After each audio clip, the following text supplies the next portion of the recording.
Design patterns enable efficient design as well as performing data models for different use cases.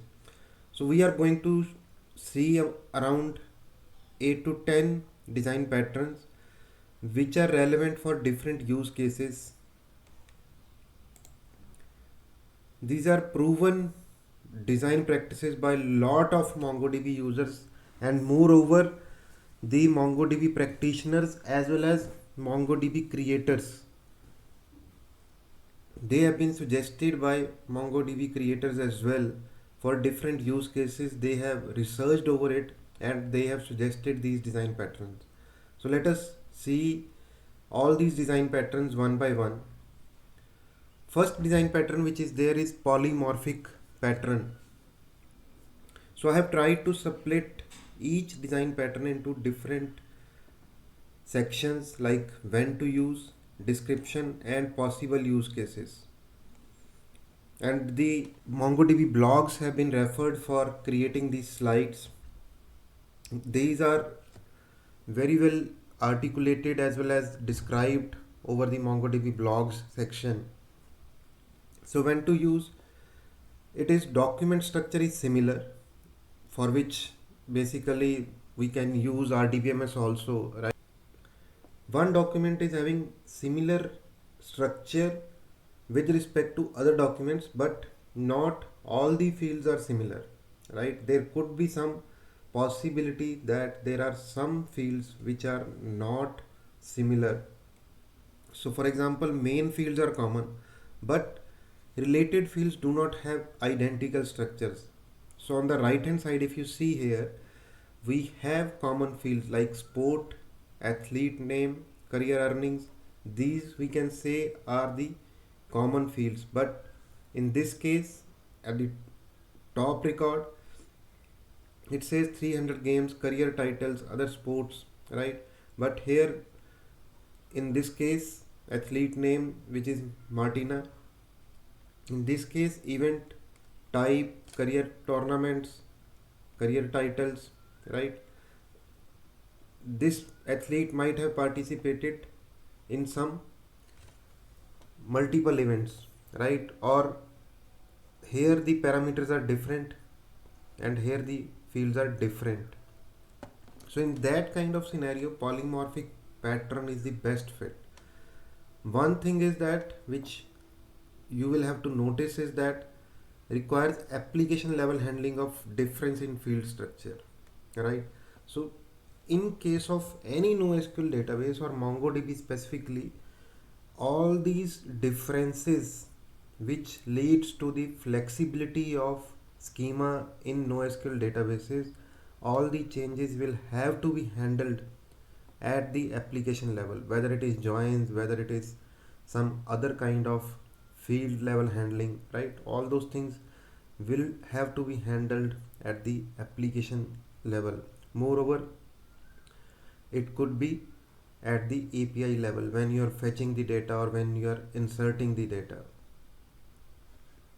Possible use cases could be that one possible use case is product catalog with products having varying dimensions, right? One product is different from another product, but at the same time they are having common fields like product name, price, manufacture date, right? All those things can be similar, right? But structure could be a little different, attributes could be different.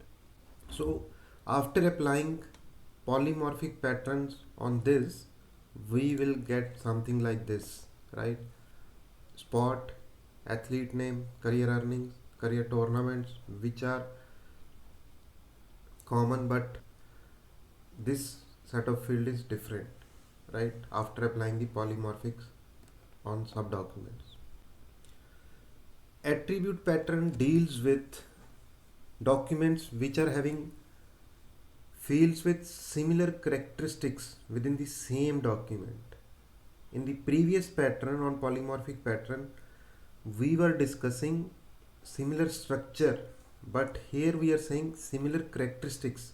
For example, on the right hand side, if you see here, all these fields, release US, release France, release Italy, release UK. All of these document, all of all of these fields represent release dates of this particular title movie into different countries, right?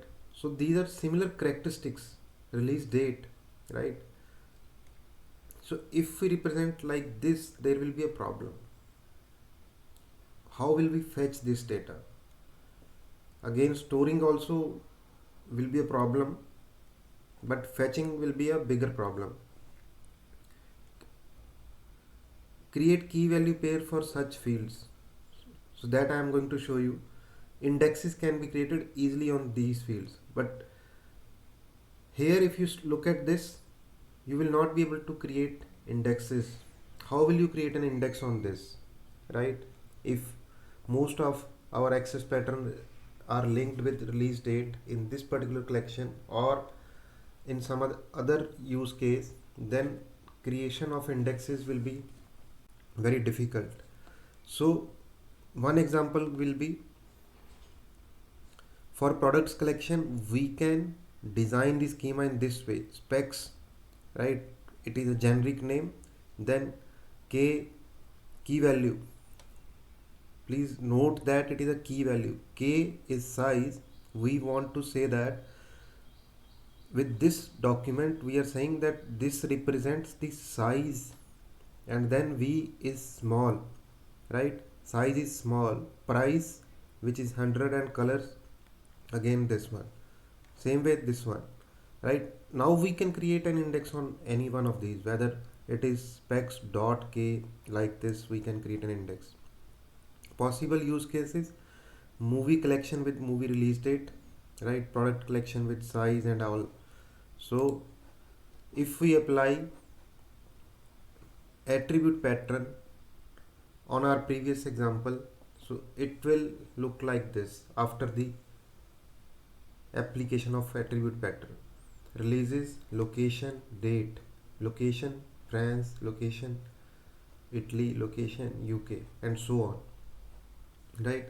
So then we will be able to create an index easily, so that we want to see that on which date this movie was released, or how many movies released in USA on so and so date. By creating an index we can easily find that. Hope this will be helpful to you and you have learned something out of this. Please don't forget to share your feedback in the comment section of this video. How to create an index, you can watch my other videos as well, which I have recorded a long back. And one thing I would request, please see if you can post your comments on other use cases which you can think of. You can assume that this is a quiz for you. Another important pattern is bucket pattern. This is also a significant pattern. These days we are talking about IoT data or IoT big data. IoT big data analytics as well as IoT data analytics is in very much demand. So when to use? Maybe one possible use case is that maybe we want to use it for time series or IoT data. Bucket incoming data in a time window. Maybe we want to have data bucketed, grouped, basically you can say that. While storing the data, we can group that data. How that is done, that also I am going to explain in a while. So bucket incoming data, maybe 10 minutes, not 30 minutes or 60 minutes. It could be so long based upon the frequency of data, interval of data which is coming into your system, right? You can decide the bucket duration and aggregation you want to perform, right? So aggregation may also be applied during data insertion. So in this case, if I talk about sensor ID, so this document represents data coming from sensors, right? So if you see if now the data has been bucketed actually, right? So if you see here, start date, this same start date and end date, this represents 1 hour of data. Otherwise what would happen is we can store the data which is coming as is, like measurement rather than measurements as an array, right? So we can have this as an individual row without start date and end date. It will be sensor id, timestamp and temperature, but in this case we have bucketed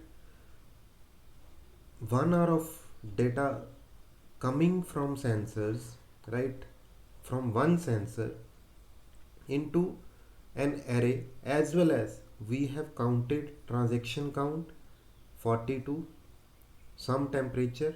So we have temperature, we can calculate average also, or we can do any kind of calculation. As soon as new entry comes, we can perform some aggregation and store here, which will lead to our new use case also, new pattern actually, right?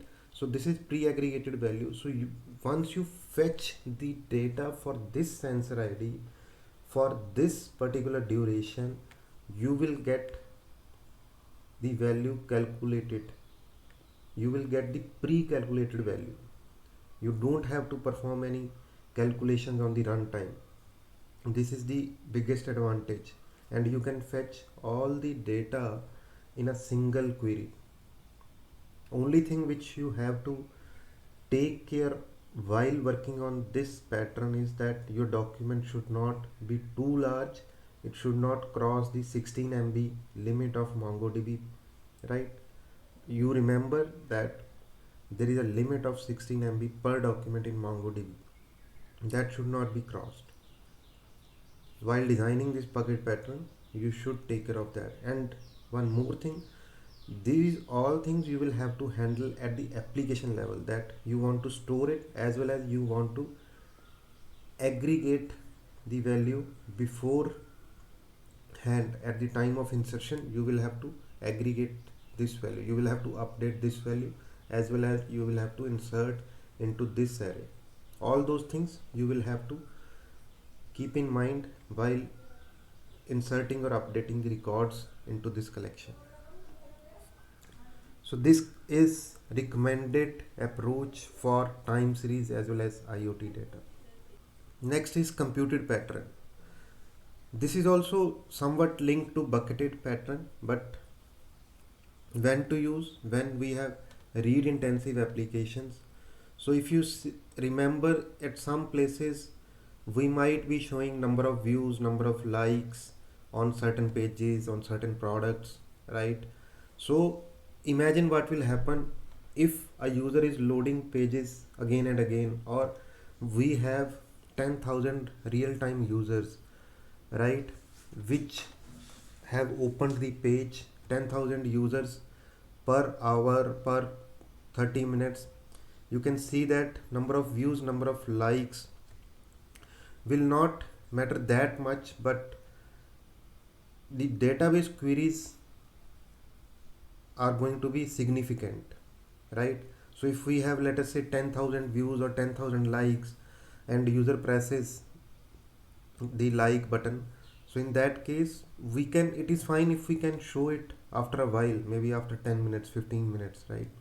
That will be perfectly okay as per my understanding, right? Or it will depend upon use case. This is just an example that we can predefined, we can pre-calculate number of views, number of likes at the time of insertion or updation, or at the predefined interval. Let us say we want to calculate and update number of views, number of likes, or some other parameter which we want to show and which is not significant, as well as which will lead to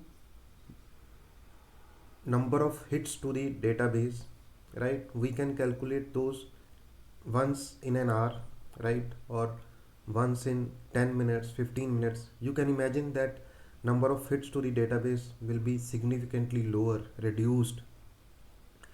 For products collection like number of views till today, calculate such values in the background hourly or other frequency. So this is what is the recommendation. By following this kind of pattern along with other patterns, right, will help us to increase our performance, read performance of our database significantly higher, and our applications will be performant and our clients will be much happier. So you can see that here screening information on the left hand side, you can see that there is some collection which says that theater, location, revenue, number of viewers, right? So if we are calculating all this information in real time versus if we apply some kind of pre-calculations, right, then we can reduce it like this. Subset pattern I have already discussed in the other part of this data modeling series, where I have covered one-to-one relationships using embedding and one-to-many relationships using embedding. So in this section also, basically it tries to address issue with working set that exceeds RAM. Subset, as the name signifies, we want to limit the data which is being retrieved from the database, or the collections which are having large documents. We want to move some part of that data, maybe less queried data, less significant data, into some other collection, right? So for example, for products collection, we can store some reviews in the main collection, in the products collection, and other reviews or which were posted before yesterday, we can move all those reviews into another separate collection, and we will fetch only then when there is a need for that. What could be need? The need could be that user clicks on load more reviews at the front end or at the client side. They request more reviews, then only we will do that. This is an example of that, wherein we have seen that reviews are stored here in a single collection in the products collection. After that, this has been reduced, number of reviews have been reduced to only 2 or 3 or 5, top 5 or last 5, most recent 5, and other reviews have been moved to some other collection. This is the reviews collection, specific reviews collection, where we are saving review ID and all those things, product ID. So this is referencing, now this is the normalized data model. In case you have come across any such challenge and how did you resolve this, you can share your thoughts in the comment section of this video. Extended reference pattern. So this is also somewhat related to subset pattern. When to use? To embed some of the data fields from reference collection into main collection, right? And to avoid join operation on frequently accessed data, like we have seen in the previous pattern. So this is basically related to that, but a bit different from that in a sense, where embedding is not possible at all, where number of collections cannot be reduced to 1. Embedding may create large documents. Copy only the most relevant fields. For example, in this case, this is a customer collection, this is an order collection, right? In order collection, there are two options. Either we can refer customer ID, right? What would happen if we refer customer ID in this orders collection? We will have to apply a join to fetch the data. We have to join customer as well as orders collection. What will happen if both of these collections are too large, right? Then in that case, we can embed some of the information from customer collection into the orders collection. Which of the customer information we want to put in orders collection, that will depend that which all information we need at the time of fetching the orders, right? For example, in this case we want to have name, street and city, country, right? So that information can be fetched, but we don't want to fetch date of birth, social handles in the orders collection, right? Because this information, social handles may change, or if even though if these don't change, then also we don't need in this order collection. What will one do in of the social handle or date of birth with the orders collection, right? So this is extended reference pattern. We have some of the data moved from one collection to another so that we avoid joins, expensive joins in this case. Also, one more thing which you have to consider is when this information, let us say, is updated, which is less likely that name is getting updated, right? In that case, you will have to decide pros and cons of this approach. Whether if this information is updated, how will you deal with the information which has already been stored in orders collection? Do you want to update that also or not, right? Or maybe not, right? Because this order was shipped to this person at that point in time, correct?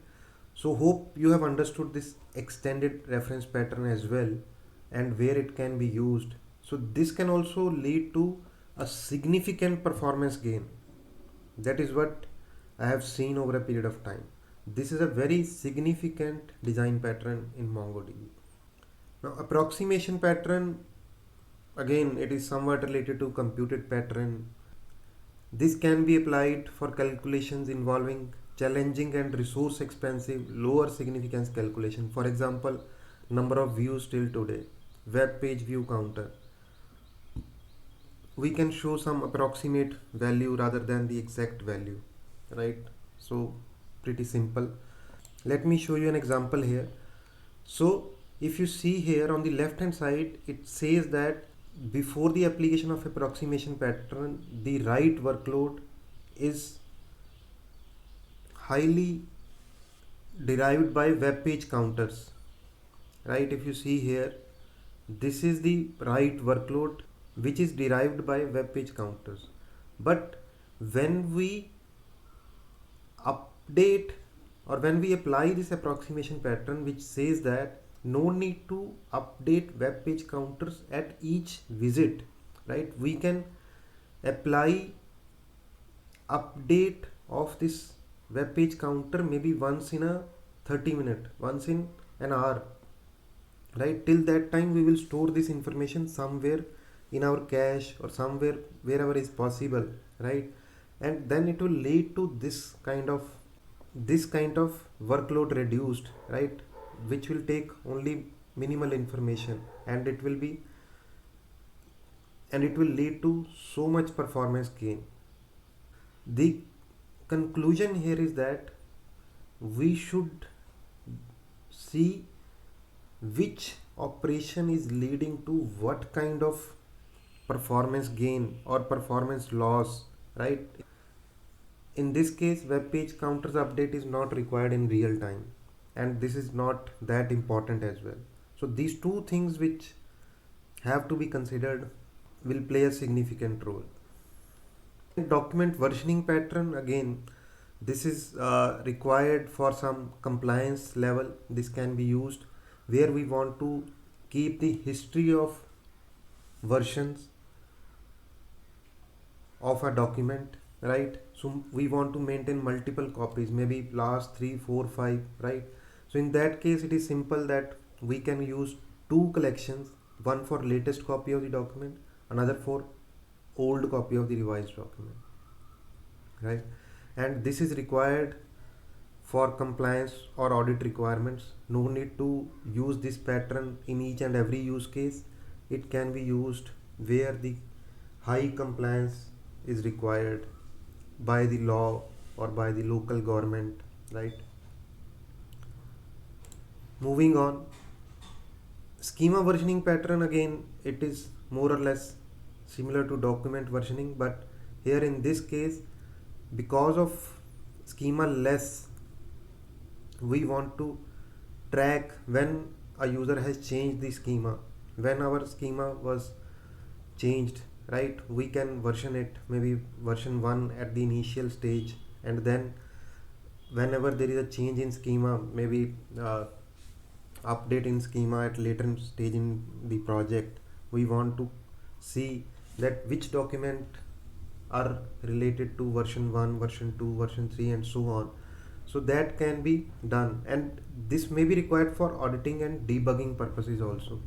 For example, we can insert a new field, right, like here in this case schema underscore version could be an appropriate name. So there could be any name which may be relevant or which may be more significant in your projects. So schema version is the more appropriate and meaningful name, and it is self-explanatory as well. So I hope this pattern is more straightforward than the previous ones. So in the end, exercise for data modeling, I'm going to share some use case scenarios with you, which I would request you to please create data models for that. These should not be perfect, or may not be perfect, or must not be perfect. You will have to work on those use cases, think on those, share with me on my different social platform channels.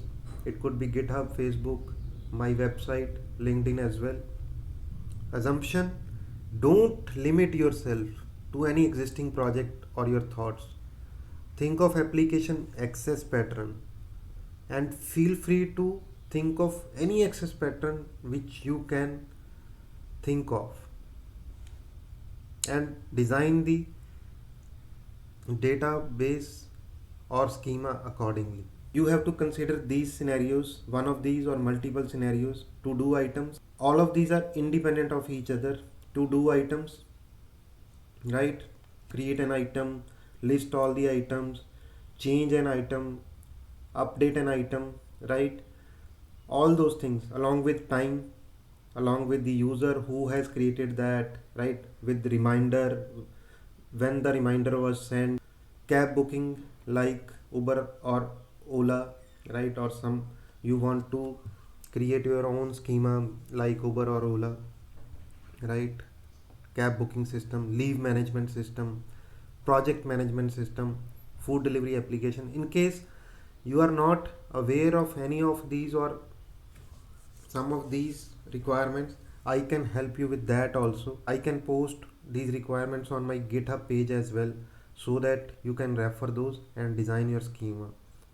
So with this, I think we have reached at the end of data modeling video series. So please feel free to connect with me on different social channels. Please don't forget to share your feedback on this data modeling series with me. That will encourage me to work more in this direction and improve on. So thank you so much in the end for watching my video series, and I hope you have liked this video series and you have learned something. In case you have learned something, please share with others, as well as let me know that it has helped you, so that I can create more better videos and share my knowledge with you. In the end, thank you and love you.